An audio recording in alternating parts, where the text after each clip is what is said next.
Olá, iniciamos hoje nossa análise de um material bem interessante que detalha as crenças presbiterianas sobre as escrituras sagradas.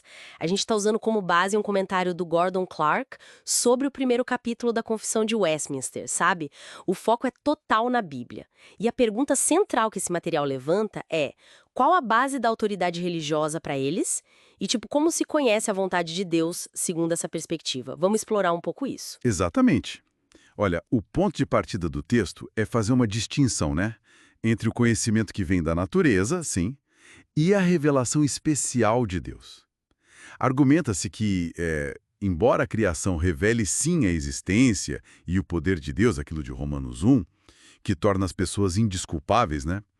Isso não basta para a salvação. Ah, falta o caminho para resolver o problema do pecado, essas coisas. Isso. Falta o como ser perdoado, por exemplo. Por isso, defende-se a necessidade de uma revelação mais direta da vontade divina.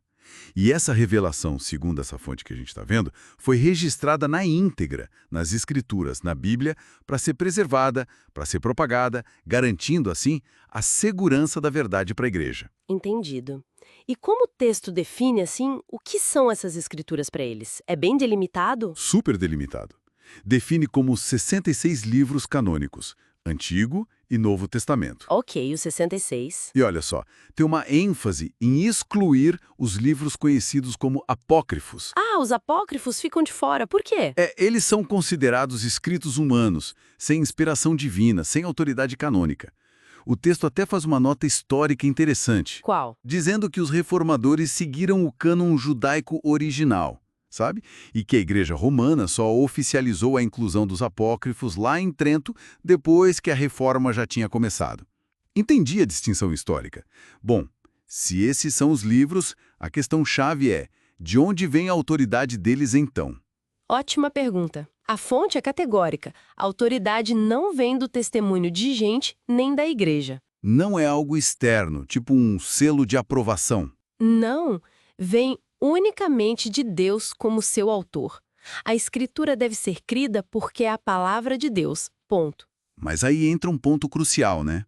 O texto diz que, enquanto a beleza do texto ou o testemunho histórico podem até levar a gente a respeitar a Bíblia, Uhum. a convicção plena, aquela certeza interna da sua verdade infalível e da sua autoridade divina, essa vem de uma obra interna do Espírito Santo no coração da pessoa. Ah, então tem uma combinação?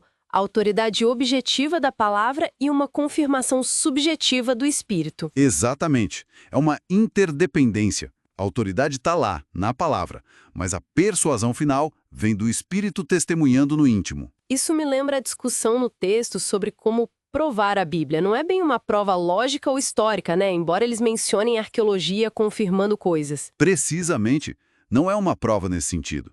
A infalibilidade da Bíblia, o fato dela não ter erros no que afirma, é apresentada ali como o axioma, o ponto de partida inegociável da teologia. O princípio primeiro, sobre o qual tudo mais se apoia. E isso não é uma conclusão a ser provada por algo fora dela. É a base. E quanto à abrangência? O texto defende que essa escritura é suficiente, contém tudo o que a gente precisa saber? Sim, afirma que todo o conselho de Deus que é necessário para a glória dele e para a nossa salvação, fé e vida, está tudo expresso na Escritura. Expresso ou... Tinha algo sobre dedução? Não. Bem lembrado.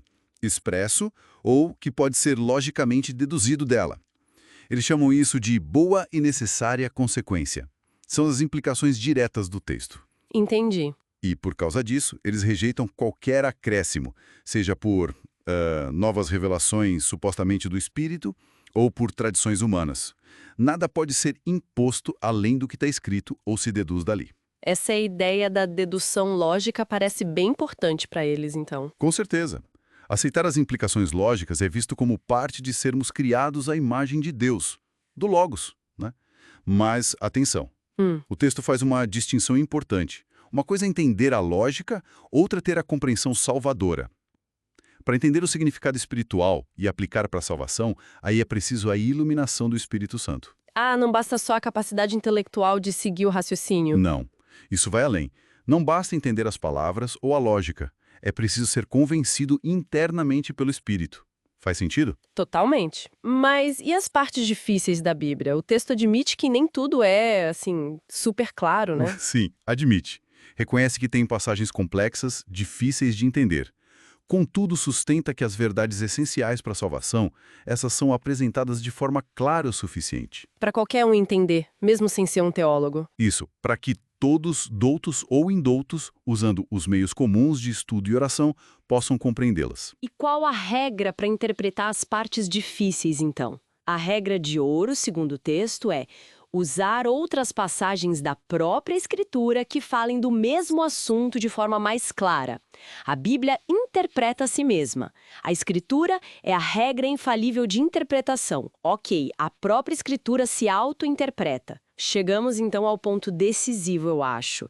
No meio de debates, de controvérsias religiosas, quem ou o que seria o juiz final? É o clímax do capítulo, sim. O material deixa claro, o juiz supremo não é uma pessoa específica, não é um concílio, não é a tradição. Quem é, então? É o Espírito Santo falando pelas Escrituras. Todas as outras fontes, opiniões humanas, decretos de igreja, doutrinas, tudo isso tem que ser examinado e julgado à luz da palavra de Deus.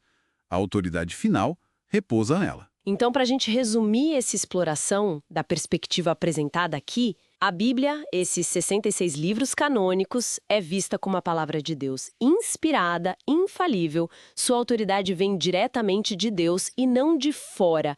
Ela é suficiente para a nossa fé e vida. Isso. E é a instância final em qualquer questão religiosa, sendo que a verdade dela é confirmada no nosso íntimo pelo próprio Espírito Santo. É isso. Perfeito resumo.